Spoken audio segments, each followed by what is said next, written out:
Buenas tardes, me alegro de veros de nuevo. El mensaje de hoy se llama Piedras de Fuego, hijos e hijas del Dios viviente.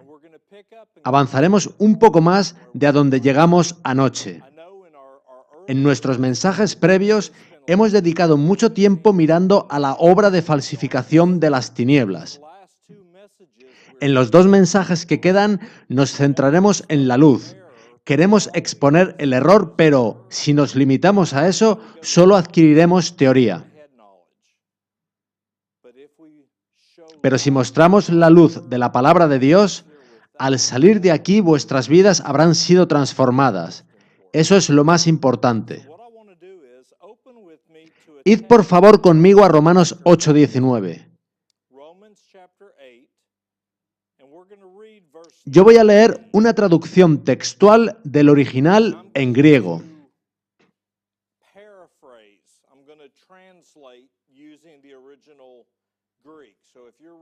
De modo que si tenéis delante una King James, no penséis que estoy leyendo una versión corrupta.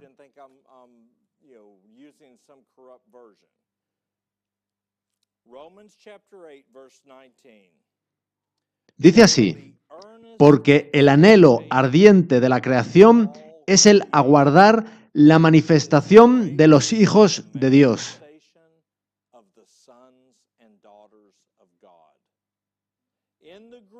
En el griego, esa palabra hijo significa hijo engendrado.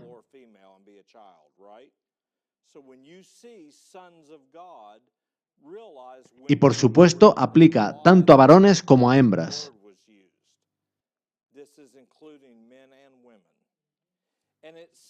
Este versículo dice que todo el universo está esperando este evento. Están observando este planeta para ver lo que Dios es capaz de hacer.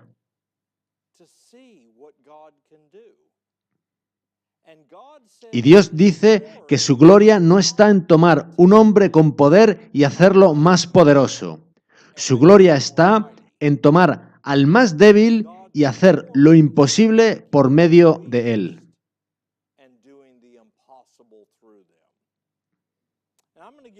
Os daré un rápido ejemplo.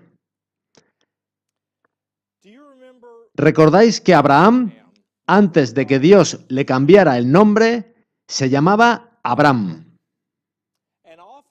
Y el nombre en la Biblia simboliza el carácter. Y Abraham es conocido como el padre de la fe.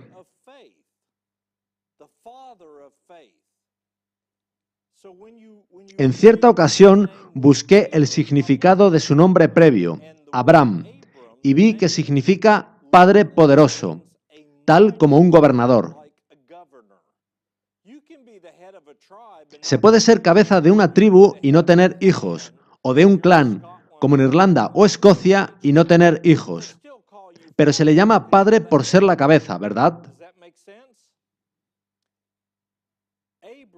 El nombre de Abraham hacía referencia a un padre poderoso, a un hombre fuerte, pudiente y con talento, a un guerrero capaz de defender a su familia.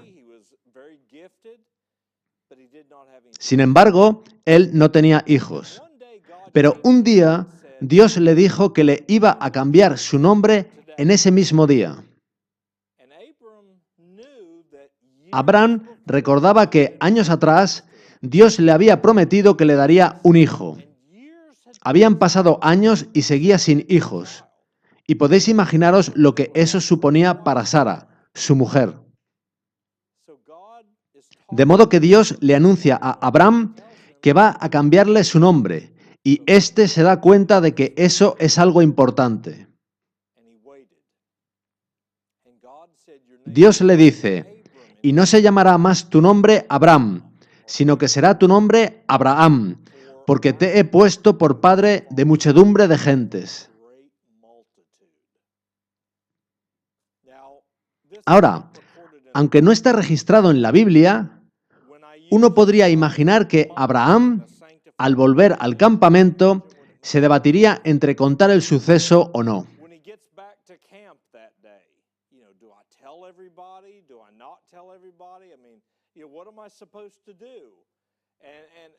Y probablemente no le privó a su esposa de conocer lo que había sucedido.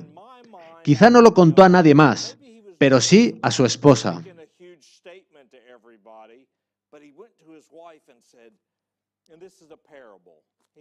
Y cuando Abraham le contara a Sara que Dios le había cambiado el nombre y que su nuevo nombre era Abraham, padre de una gran multitud,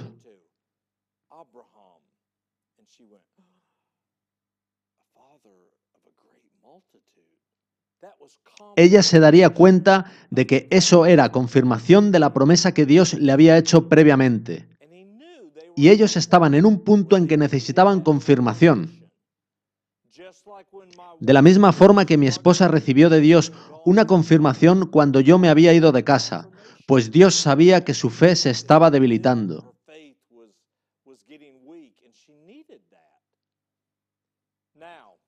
Imaginemos algo más sobre Abraham en aquellos días.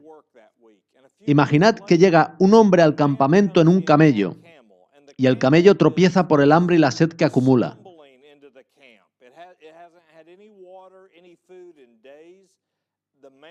El hombre se desploma casi muerto, también por hambre y sed.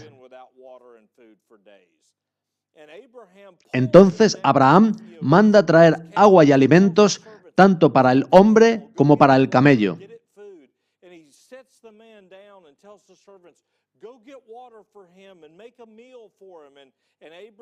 Abraham además le lava al hombre la cara y los pies. El hombre empieza a comer y mira a su alrededor sorprendido y con gozo.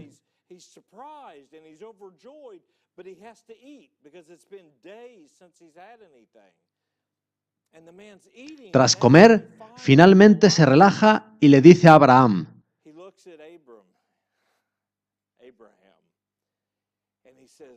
no tengo palabras de agradecimiento suficiente. Mi nombre es Juan. ¿Cuál es el tuyo? ¿Qué respondería Abraham? Si le dijera que es Abram, estaría negando a Dios.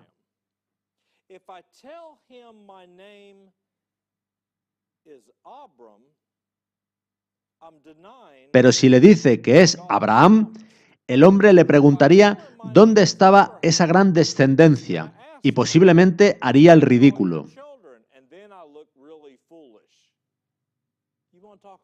Aquello sería una prueba de fe, porque lo cierto es que desde que Dios le cambió el nombre, a todo el mundo le decía que su nombre era Abraham. Y si le preguntaban por sus descendientes, él les decía que estaban de camino, pues Dios lo había prometido y Dios no puede mentir. Permitidme ahora mostraros por qué esto es importante. El Espíritu mismo da testimonio a nuestro espíritu de que somos hijos de Dios. Y si hijos, también herederos, herederos de Dios y coherederos con Cristo.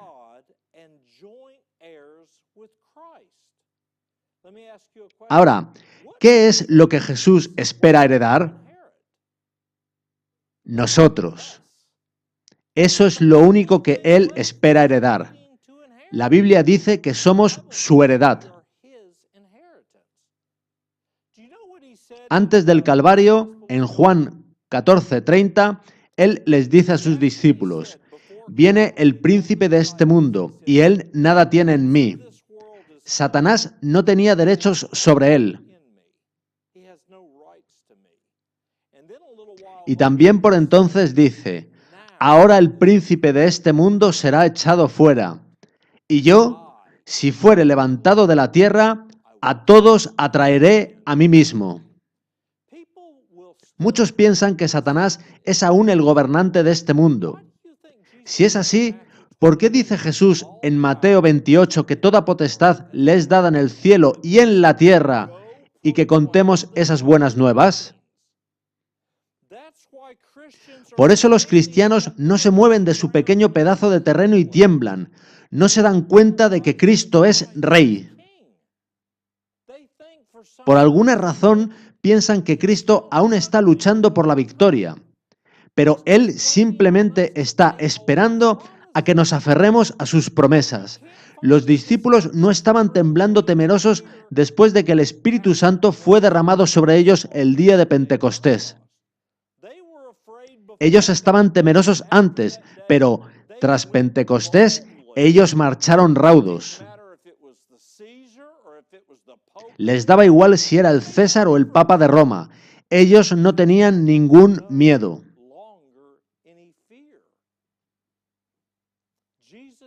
Jesús no está esperando a heredar nada que no seamos vosotros y yo. Fijaos ahora en esto que dice en 1 de Juan 3:2. Amados, ahora somos hijos de Dios y aún no se ha manifestado lo que hemos de ser. Pero sabemos, dice sabemos, no intuimos, creemos o esperamos,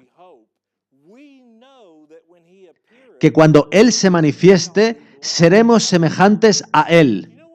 Jesús dijo, sed pues vosotros perfectos como vuestro Padre que está en los cielos es perfecto. Lo citamos el otro día y recordad que sobre esto Ellen White dijo que esa instrucción era una promesa. Sed pues vosotros perfectos como vuestro Padre que está en los cielos es perfecto.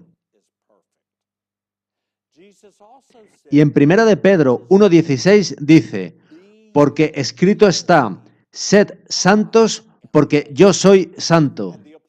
Y el apóstol Pablo fue inspirado a escribir, si las primicias son santas, también lo es la masa restante. Tú puedes pensar, sí, pero yo no soy santo. Un hermano me dijo en cierta ocasión, no puede ser verdad que Jesús hizo eso por mí, porque ayer mismo pequé. Le pedí al Señor que me ayudara y le dije, si sabes que moriste en Cristo y que estás muerto al pecado, ¿por qué caíste ayer?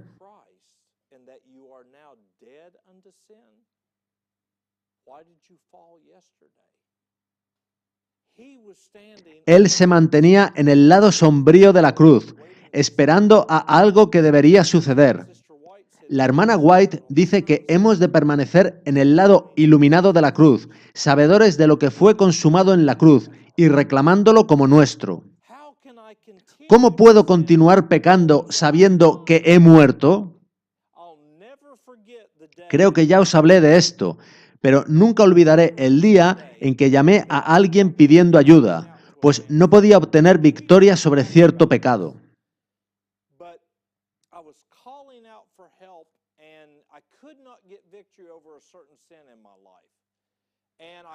Esta persona había escrito un artículo que realmente me había infundido esperanza, así que le pedí ayuda. Yo le expliqué el problema y él me dijo, Eric, tu problema es que aún estás muy vivo.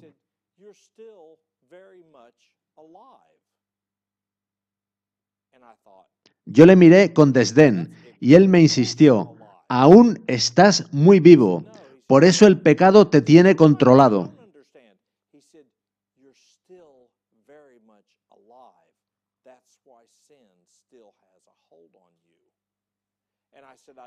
Yo seguía sin entenderle, de modo que él me dio un ejemplo. Imaginemos que me mandaran al hotel más lujoso de Fresno, de $500 la noche, a recoger un paquete.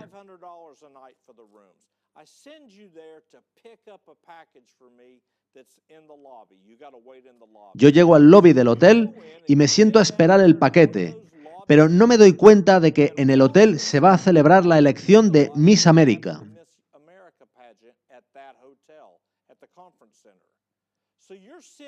Así que estoy sentado y, de repente, aparecen desfilando las 30 candidatas en bikini.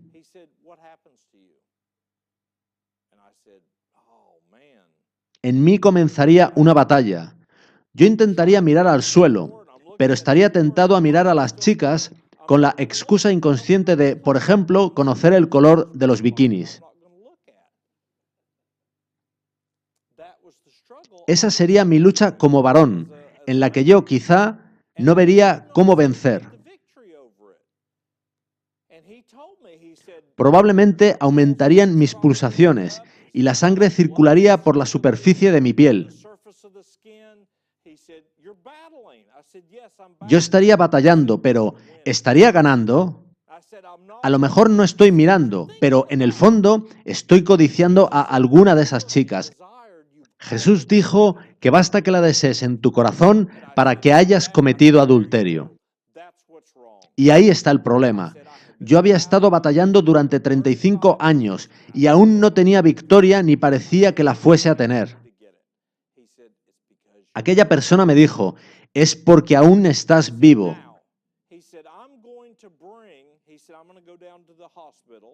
Imaginad que hubieran ido al depósito de cadáveres, hubieran cogido allí a un varón que había fallecido,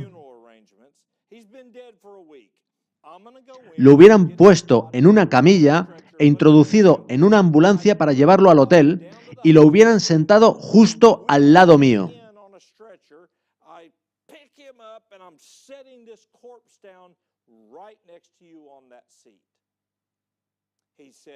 Yo estaría batallando ante la circunstancia de aquellas 30 chicas en bikini, pero ¿qué sucedería con el muerto? Nada. Así es, no nos damos cuenta de que hemos muerto con Cristo. Yo aún estaba muy vivo.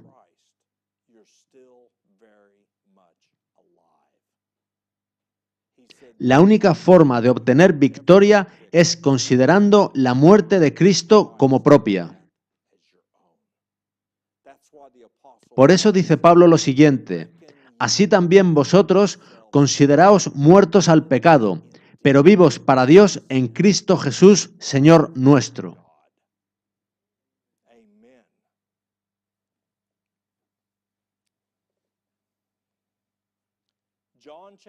En Juan 3 encontramos una historia muy conocida. Nicodemo era un hombre justo en cuanto a la letra de la ley. No era como muchos fariseos que engañaban a sus esposas, hacían fraude en cuanto al impuesto del templo o comían cerdo cuando nadie les veía. Nicodemo era recto según los estándares de los hombres. Sin embargo, aquella noche fue solo a Jesús. Él era mayor que Jesús. Jesús acababa de cumplir los 30 años cuando comenzó su ministerio. Hasta los 30 años ni se le consideraba a alguien. Nicodemo tenía más edad. Él era un miembro muy respetado del Sanedrín.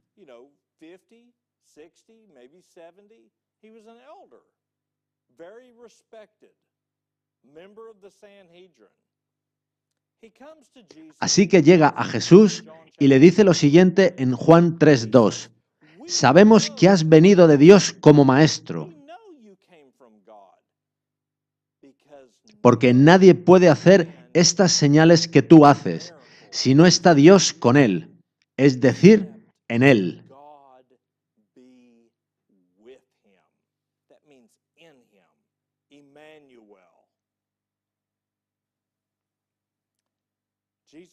Jesús miró a Nicodemo y supo qué quería.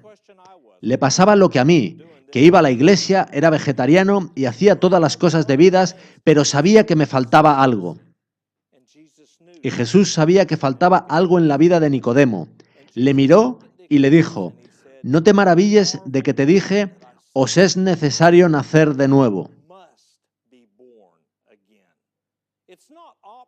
La experiencia del nuevo nacimiento no es opcional. Quien no nazca de nuevo no verá el reino de los cielos. Así lo dijo Jesús.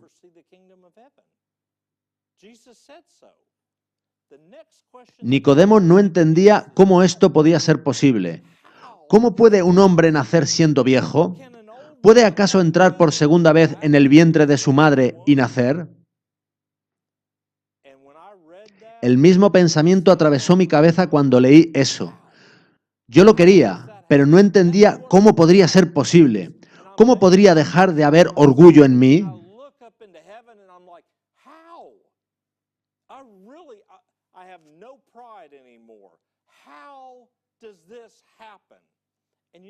Y de repente, Dios trajo un pensamiento a mi mente.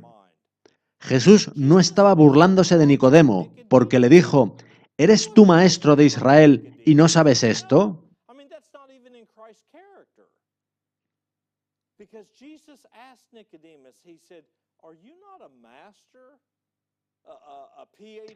Tienes un PhD, enseñas escuela sabática, eres líder de iglesia y ¿no entiendes eso?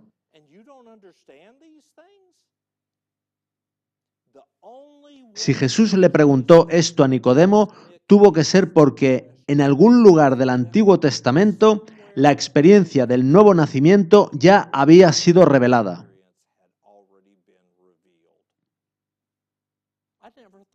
Nunca había pensado eso. Yo siempre había asociado el nuevo nacimiento al Nuevo Testamento. Pero entonces Jesús no habría preguntado a Nicodemo cómo no lo conocía. Voy a mostraros dónde está en el Antiguo Testamento. Escuchad, pues es importante, se explica en Gálatas y es muy claro.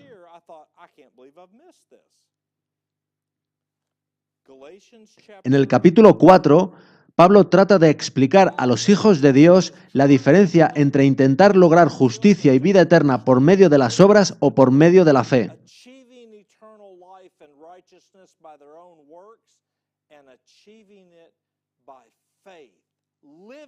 Por medio de una fe viva, que obra por el amor, pero que es fe en Cristo Jesús. Y escuchad lo que dice en Gálatas 4 del 21 al 23. Decidme los que queréis estar bajo la ley, ¿no habéis oído la ley? Porque está escrito que Abraham tuvo dos hijos, uno de la esclava, el otro de la libre.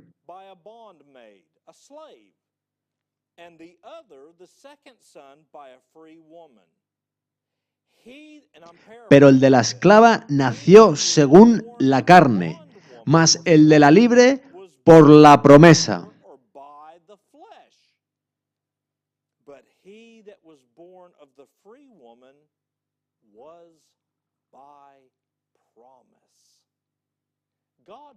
Dios hizo una promesa a Abraham y Sara.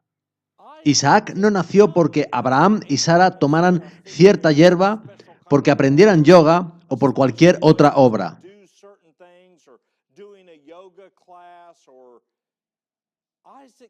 Isaac nació porque Dios lo había prometido y él no puede mentir.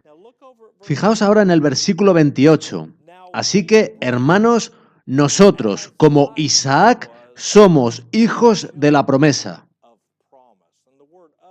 Y la preposición de puede traducirse también como por. Somos hijos por la promesa. Por la promesa. Es así como una persona nace de nuevo.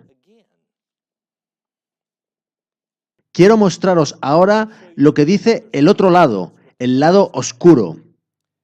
La otra noche ya hablamos de Deepak Chopra. Fijaos en esto que dice. En realidad somos divinidades disfrazadas y los embriones de dioses y diosas contenidos en nosotros buscan ser completamente materializados.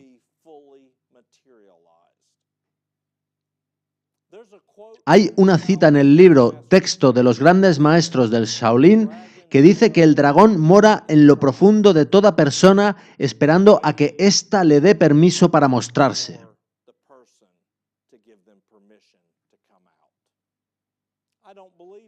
Eso no es verdad. El diablo solo mora en el corazón de aquellos que rehúsan permitir a Cristo entrar y tomar posesión de ellos. También hablamos de John Stevens. Fijaos en lo que dice. Las artes marciales son disciplinas espirituales para ser practicadas en aras de la iluminación. Y esta iluminación es la falsificación del nuevo nacimiento que hacen el ocultismo y el misticismo oriental.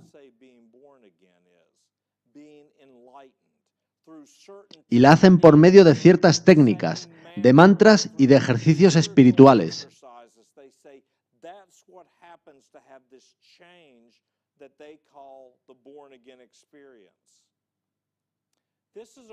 Os mostraré también una cita de Marcus J. Borg.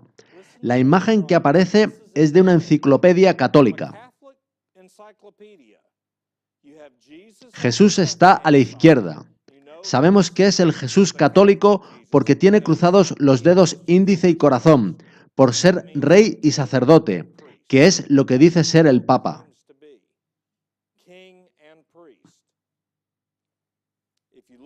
En el otro lado aparece Buda. La enciclopedia católica habla de Buda. Lo consideran un santo, al que llaman San Josafat. Así lo consideró un papa hace muchos años.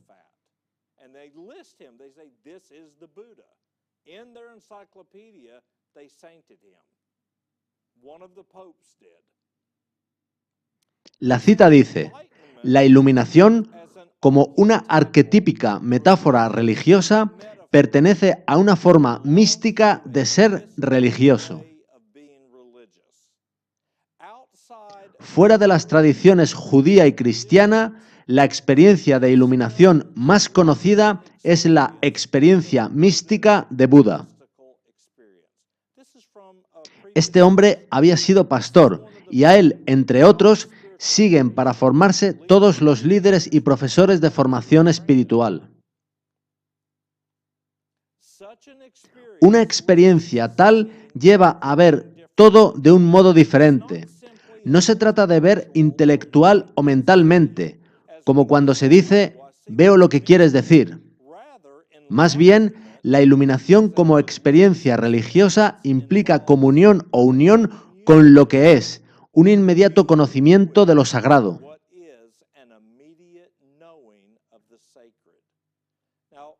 Ahora, es curioso que él usa la palabra unión y justo antes la palabra comunión.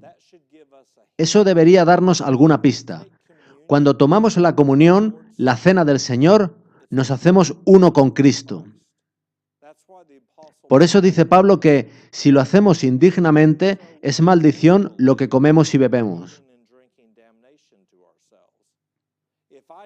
Si practico la comunión sin fe en que Cristo no solo murió, sino que además resucitó, todo lo que me queda es su muerte. Pablo dice que esa es la razón por la que muchos en nuestras iglesias enferman y mueren. En la comunión participan solo en la muerte. No tienen una fe viva en la resurrección.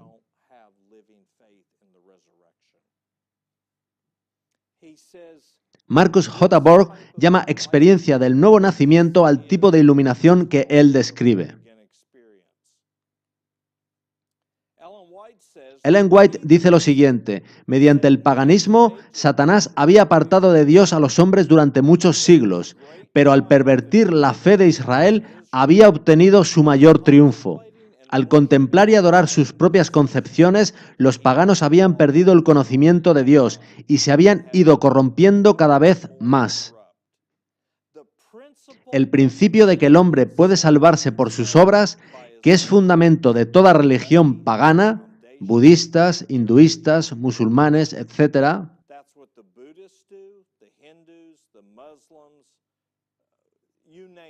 era ya principio de la religión judaica. Y, desafortunadamente, lo mismo sucede hoy en día con la mayoría de los cristianos. Luchan con sus propias obras, sin ninguna comprensión de lo que es realmente la experiencia del nuevo nacimiento. Muchas personas entran y salen del baptisterio pensando que eso es un símbolo, sin darse cuenta de que cuando se sumergieron en esas aguas, murieron literalmente con Cristo. El bautismo es una proclamación de que creo que estoy muerto y que cuando resucito, resucito con Jesús para caminar en novedad de vida.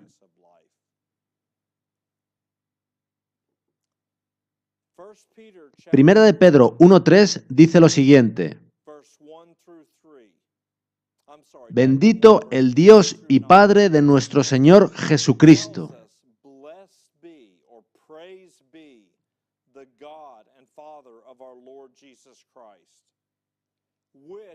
que según su grande misericordia nos hizo renacer para una esperanza viva, por la resurrección de Jesucristo de los muertos.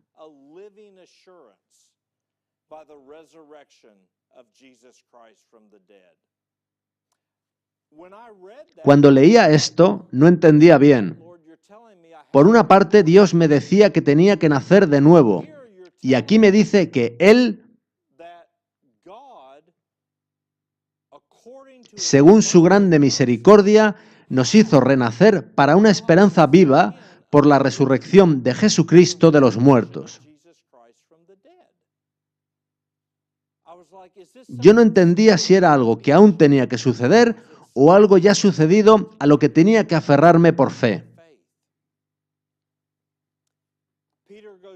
Y en los versículos 8 y 9 dice: a quien amáis sin haberle visto, en quien creyendo, aunque ahora no lo veáis, os alegráis con gozo inefable y glorioso.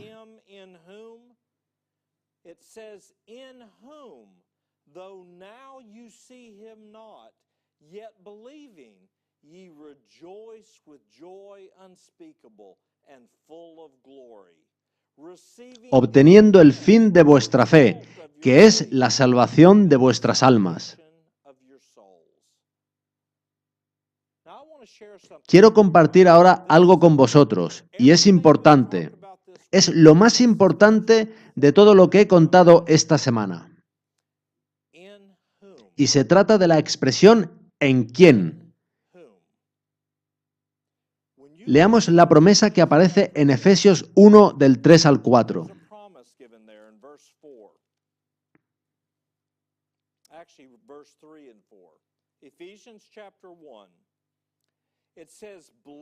Bendito sea el Dios y Padre de nuestro Señor Jesucristo.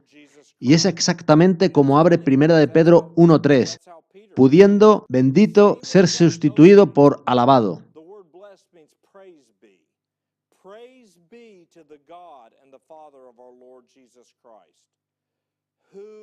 Que nos bendijo es pasado, no futuro.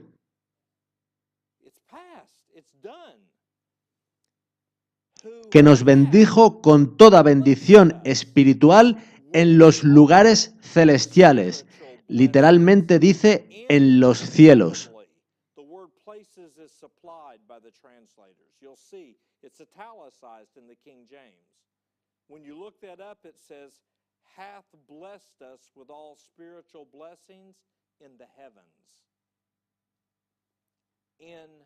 En Cristo, según nos escogió en Él antes de la fundación del mundo, para que fuésemos santos y sin mancha delante de Él.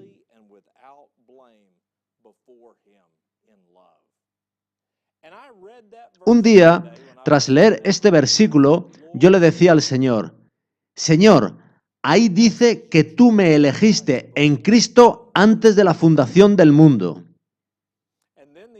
Y en Filipenses 3:9 dice: y ser hallado en Él, no teniendo mi propia justicia, que es por la ley, sino la que es por la fe de Cristo.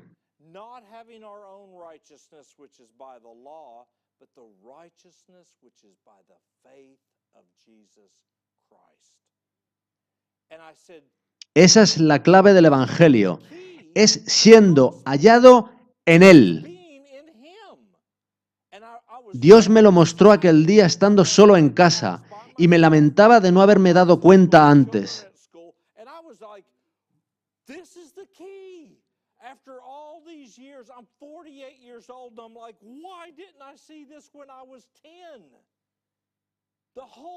Toda la clave del Evangelio reside en ser hallado en Él. Entonces vino a mi mente la pregunta de cómo estar en Él. Imagino que el Señor se sonreiría viéndome.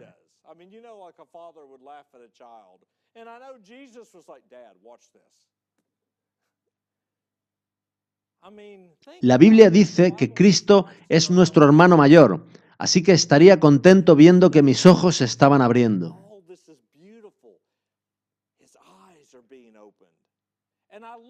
Miré a lo alto y dije, Señor, gracias por mostrarme esto. ¿Cómo he de hacer para estar en Cristo? Entonces el Señor claramente puso en mi corazón la siguiente pregunta. Eric, ¿cómo entraste en el vientre de tu madre?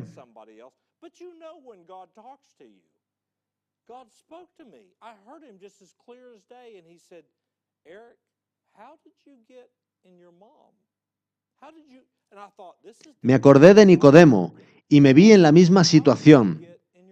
Yo le dije al Señor que yo para nada intervine en aquello. Entonces el Señor puso en mí esta otra pregunta. Eric, ¿cómo entraste en las entrañas de tu padre para conseguir llegar al vientre de tu madre? Yo le dije al Señor que tampoco intervine para nada en eso. Y fue entonces que el Señor me hizo ver que estaba comenzando a comprender.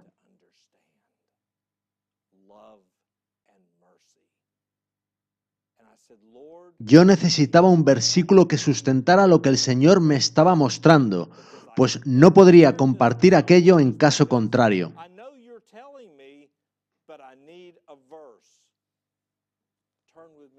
Y el Señor me llevó al primer capítulo de Primera de Corintios.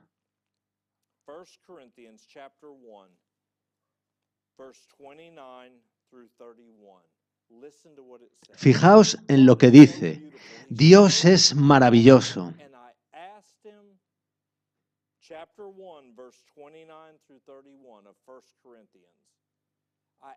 Él dijo, pedid y se os dará, buscad y hallaréis, llamad y se os abrirá.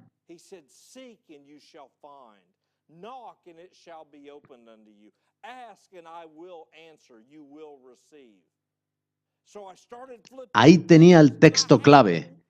Escuchad lo que dice 1 Corintios 1, del 29 al 31, a fin de que nadie se jacte en su presencia. Mas por Él, Dios, estáis vosotros en Cristo Jesús, el cual nos ha sido hecho por Dios sabiduría, justificación, santificación y redención, para que, como está escrito, el que se gloría, gloríese en el Señor. Es Dios quien nos puso en Cristo Jesús y nos escogió en Él antes de la fundación del mundo. Yo no puedo ponerme en Cristo, ya fui puesto. Muchos dicen, entonces, ¿qué pasa con los que se pierdan? ¿Dónde está nuestro foco? Hubo una señora que escribió a Ellen White diciendo, sí, pero, sí, pero, sí, pero. ¿Sabéis lo que le dijo Ellen White? Le escribió de vuelta y le dijo que el Señor le había revelado que, al recorrer las Escrituras, todo lo que ella encontraba eran las espinas. Así que le rogó que dedicara 1 hora al día buscando los claveles y las rosas. Dejad de poner el foco en lo negativo. Ponedlo en esta promesa. Si Dios es por nosotros, ¿quién contra nosotros? El que no escatimó ni a su propio Hijo, sino que lo entregó por todos nosotros, ¿cómo no nos dará también con Él todas las cosas?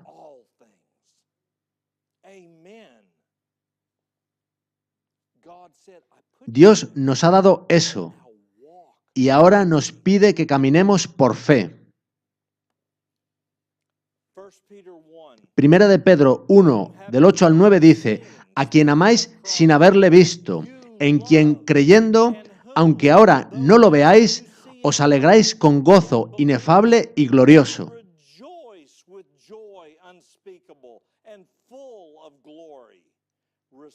obteniendo el fin de vuestra fe, que es la salvación de vuestras almas. Pero esto no está solo en el Nuevo Testamento. Fijaos en lo que dice Isaías 45 del 22 al 25. Mirad a mí y sed salvos. No dice pelead por ser o tratad de ser. Dice sed salvos. Así como dice sed santos como Él es santo. Él dice, yo soy Jehová que hablo justicia. Yo no entendía qué quería decir esto, así que le pedí al Señor que me mostrase.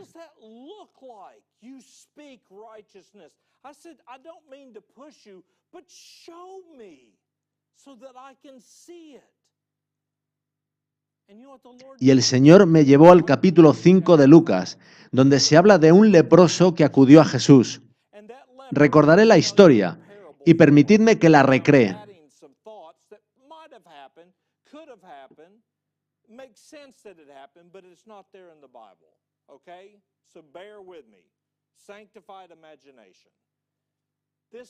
Este leproso llega a Jesús y se arroja al suelo. Y seguro que todos los que estaban a su alrededor huyeron temiendo de ser contagiados. Su enfermedad era incurable y contagiosa al máximo, y él se arroja al suelo allí sabiendo que podía ser matado por exponer la salud de otros.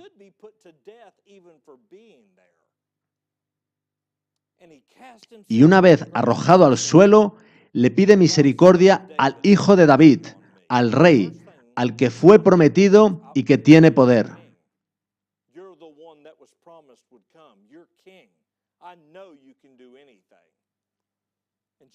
Imaginad a Jesús mirándole y diciéndole algo así como, tú tienes lepra, lo tuyo es muy complicado.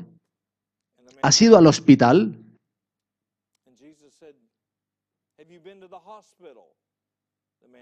El leproso diría, sí, me han dicho que lo mío es incurable. Imaginad que Jesús le pregunta después si ha acudido a una iglesia. Entonces el leproso respondería, sí, y me citaron las Escrituras. Todo lo que el hombre sembrare, eso también segará. ¿Sabéis que el diablo actúa a veces así? Pero Oseas 13, del 9 al 10, dice, te perdiste, oh Israel, mas en mí está tu ayuda. ¿Dónde está tu rey para que te guarde con todas tus ciudades?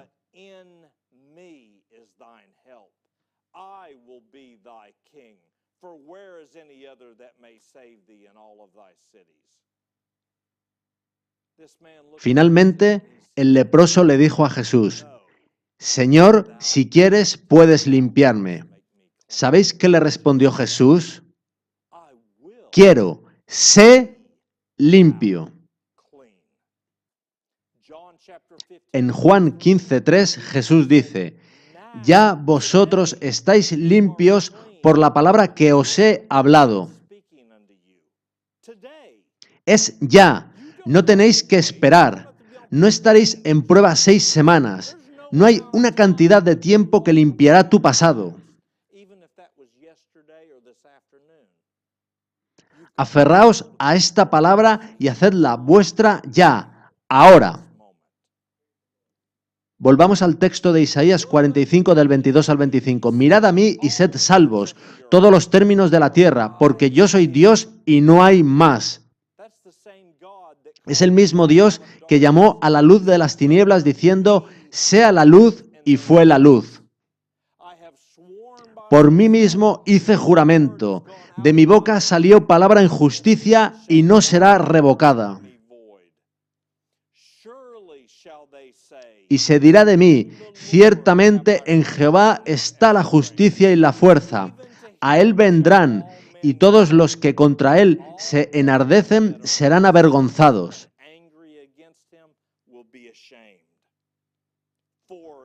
En Jehová será justificada y se gloriará toda la descendencia de Israel.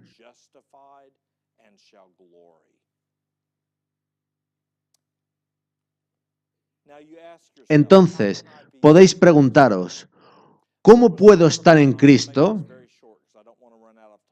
Os hablaré brevemente de un sermón dado por un hombre llamado W. W. Prescott. Él lo predicó en una reunión campestre en Australia en 1895. Dio más de 30 mensajes en aquella reunión campestre.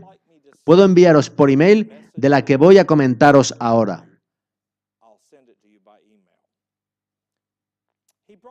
Él resaltó algo que está en el capítulo 7 de Hebreos, en los 10 o 12 primeros versículos.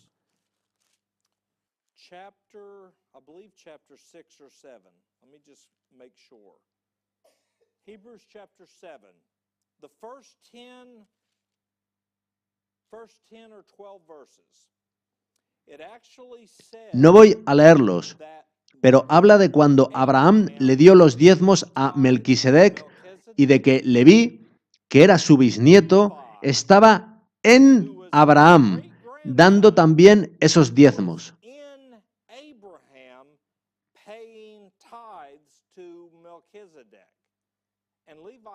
Y Leví ni siquiera había nacido todavía.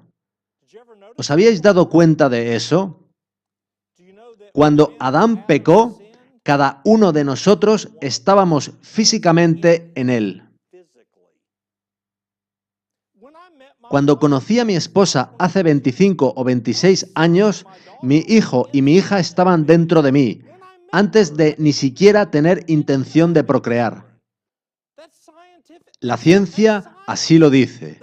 Mis hijos estaban dentro de mí, ese pequeño ADN, ese pequeño proyecto de vida.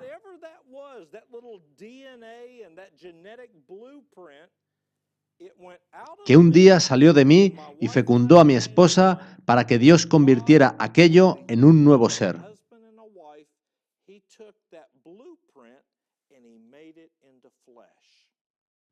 Mis hijos estaban en mí y todos nosotros estábamos en Adán cuando cayó. Por eso dice la Biblia, por tanto, como el pecado entró en el mundo por un hombre y por el pecado la muerte, así la muerte pasó a todos los hombres, por cuanto todos pecaron. La sentencia de muerte de Adán pasa a todo bebé que viene a este mundo, pues todos estaban en él. Por eso Cristo se hizo el segundo o postrero Adán. Él tomó el lugar del primer Adán como cabeza de la raza humana. Adán procede de Cristo, de modo que Cristo era el único que podía tomar el lugar de Adán.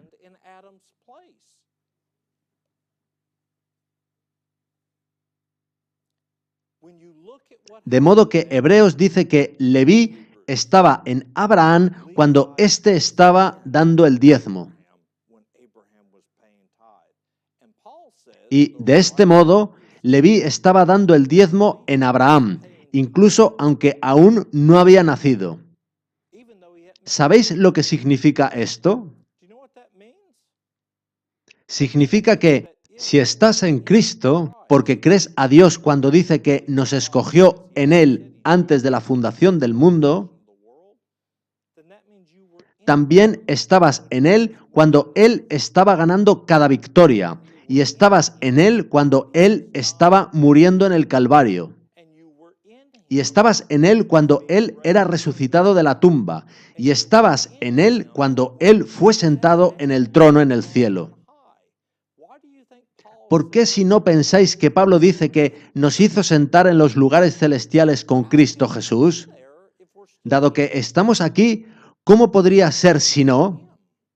Nosotros estamos en Él.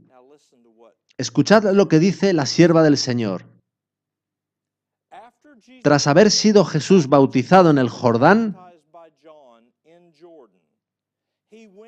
salió de manera inmediata del agua hacia la orilla del río y se inclinó en actitud de oración. En esto se identifica con los pecadores como su representante, en tomar sobre sí sus pecados y en contarse con los transgresores.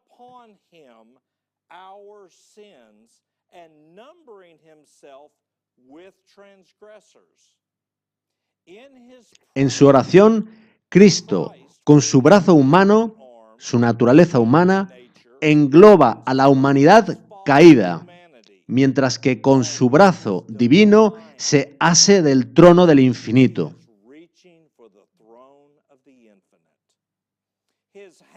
Sus manos se alzaron hacia lo alto y sus ojos se fijaron como si penetraran el cielo. Y derramó su alma suplicando a su Padre fortaleza para enfrentarse a la incredulidad y pecaminosidad de los hombres.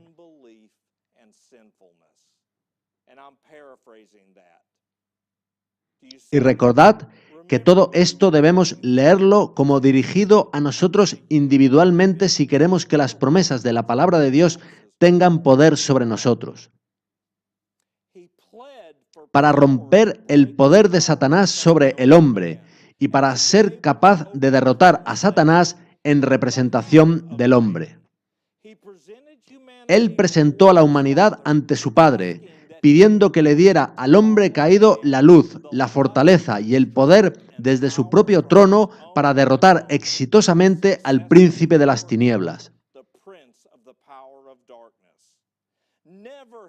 Nunca habían escuchado los ángeles una oración así. Ellos estaban solícitos para hacer llegar al Redentor suplicante mensajes de seguridad y amor. Pero sería el Padre mismo quien ministraría a su Hijo. La luz de la gloria de Dios procedía directa del trono. Los cielos fueron abiertos y salían rayos de luz y gloria. La gente permanecía estupefacta con temor y asombro. Sus ojos fueron fijados en Cristo, cuya reverencial postura estaba bañada de la maravillosa luz y gloria que siempre rodea el trono de Dios. Su rostro mirando a lo alto fue glorificado como nunca antes habían visto el rostro de un hombre. De los cielos abiertos salieron truenos y relámpagos, así como una voz que, en gran majestad, decía: «Este es mi Hijo amado, en quien tengo complacencia».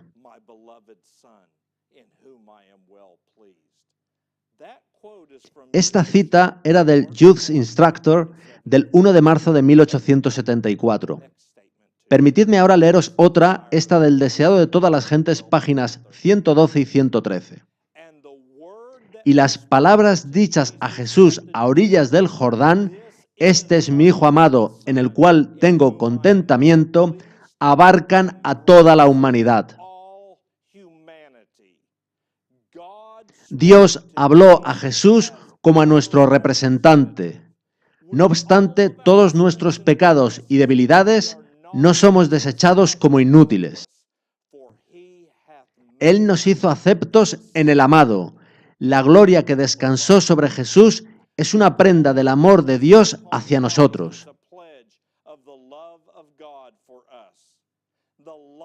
La luz que cayó por los portales abiertos del cielo sobre la cabeza de nuestro Salvador caerá sobre nosotros mientras oremos para pedir ayuda con que resistir a la tentación.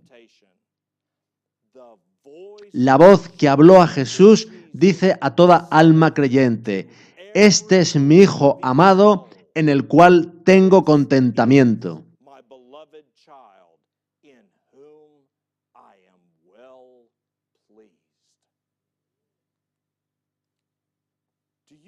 ¿Entendéis lo que acabamos de ver y de leer?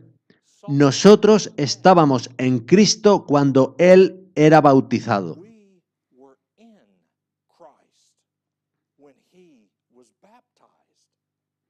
Id a los escritos de Ellen White y buscad todas las citas en que aparezca la expresión Espíritu Santo. Y recordad que Dios fue revelándole más y más luz según iba haciéndose mayor. No le dio toda la luz en 1844 y ya está. Por ejemplo, en 1888, tras escuchar a E.J. Waggoner hablar sobre los dos pactos, ella admitió que la comprensión que habían tenido sobre los pactos quizás era incorrecta. Ella dijo que ni siquiera había considerado nunca los dos pactos de la forma en que Waggoner lo presentó y que quizá habían estado equivocados. Esto es importante. Nosotros estábamos en Cristo. Eso significa que cuando pedimos al Padre el don de su Espíritu, tenemos ya la justicia de Cristo como seguridad de que lo recibiremos si permanecemos en Él. Recordad lo que dijo Jesús en Juan 15:7. Si permanecéis en mí, ¿qué hay que hacer para permanecer en una casa? Primero ser puesto en ella. No puedo permanecer en un sitio a menos que haya sido puesto en él en alguna ocasión.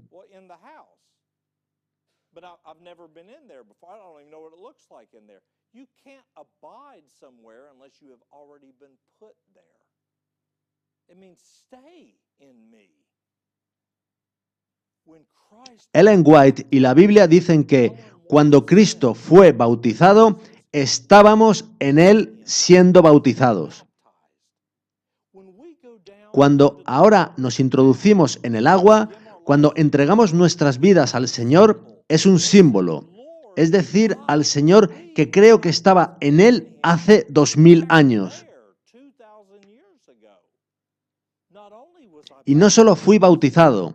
Ellen White dice que muy pocos adventistas del séptimo día comprenden lo que sucedió en las tentaciones de Jesús en el desierto.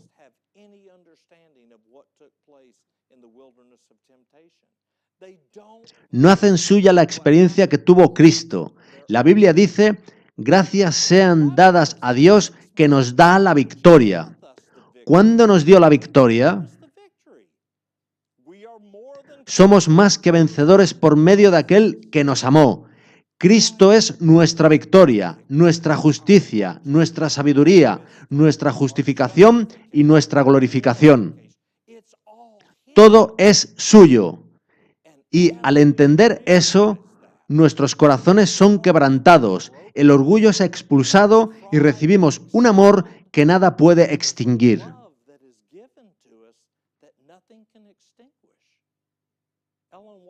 Ellen White dice que es el amor y no el temor lo que engendra amor.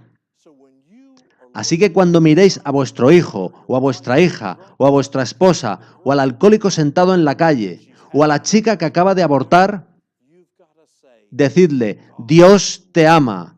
Él te escogió en Cristo Jesús antes de la fundación del mundo. Amén.